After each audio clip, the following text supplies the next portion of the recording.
Dengan saya Alia Barka dan narasumber ke-1 yaitu Bapak Yayan.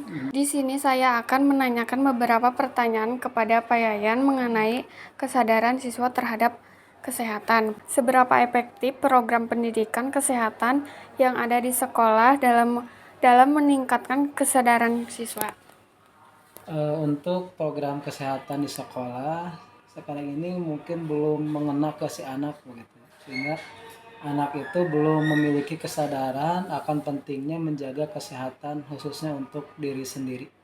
Apakah ada topik kesehatan tertentu yang menurut Bapak perlu lebih ditekankan kepada siswa? Ada ya, diantaranya tentang pola makan sehat dan pola hidup sehat. Jadi si anak itu harus paham bahwa yang dimakan sehari-hari itu harus yang bernilai gizi tinggi dan tidak boleh mengandung hal-hal yang dapat merugikan kesehatan si anak itu.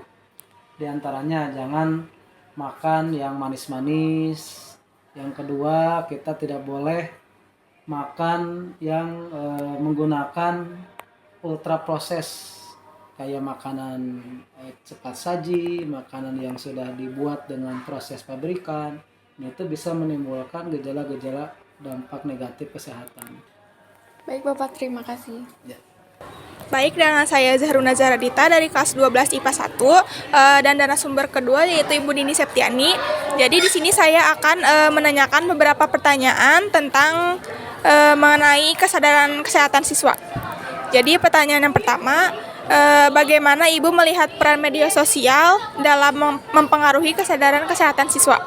Ya, peran media sosial tentunya sangat penting karena kan sekarang juga setiap orang hampir semuanya sudah mempunyai media sosial. Terus juga beberapa praktisi kesehatan seperti misalnya dokter ataupun yang lainnya ya, yang ahli di bidang kesehatan itu mereka juga mempunyai akun sosial medianya dan mereka bisa menyebarkan informasi mengenai kesehatan yang cakupannya itu lebih luas ya, karena kan kalau media sosial siapa saja dan kapan saja bisa diakses. Jadi hal tersebut bisa menambah wawasan siswa-siswi mengenai kesehatan. Jadi perannya sangat penting. Pertanyaan selanjutnya, bagaimana respons siswa terhadap kegiatan atau program yang berkaitan dengan kesehatan di sekolah seperti pembagian masker dan tablet tambah darah?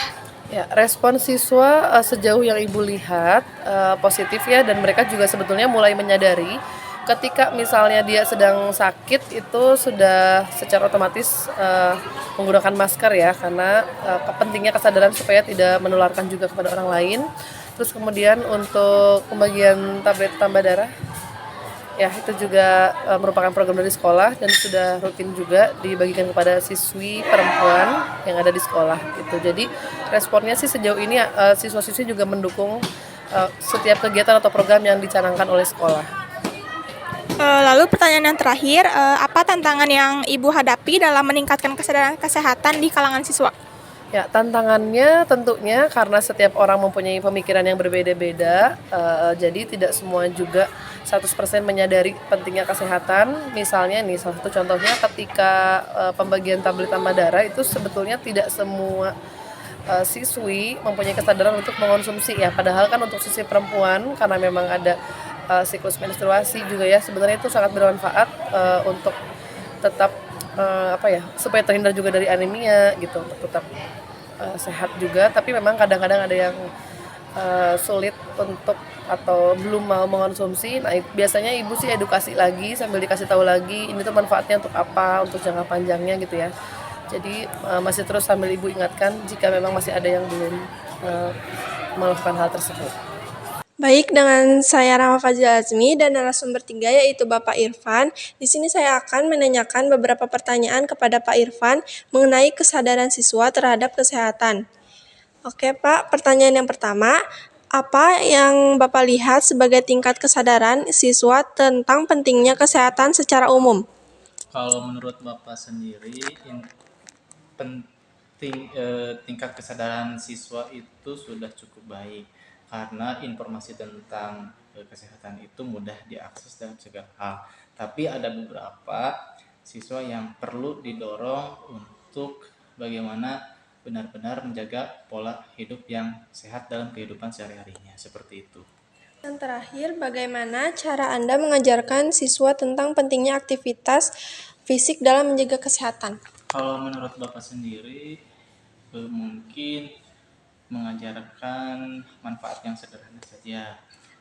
Mungkin bisa seperti menjaga berat badan secara ideal, terus mendorong siswa melakukan kegiatan fisik seperti bermain olahraga atau olahraga ringan, atau menjadi contoh aksi nyata seperti misalkan Bapak suka bermain badminton, yuk kita sama-sama bermain badminton. Yang terpenting itu menjaga pola kehidupan kita sehari-hari agar sesuai dengan fisiknya masing-masing seperti itu.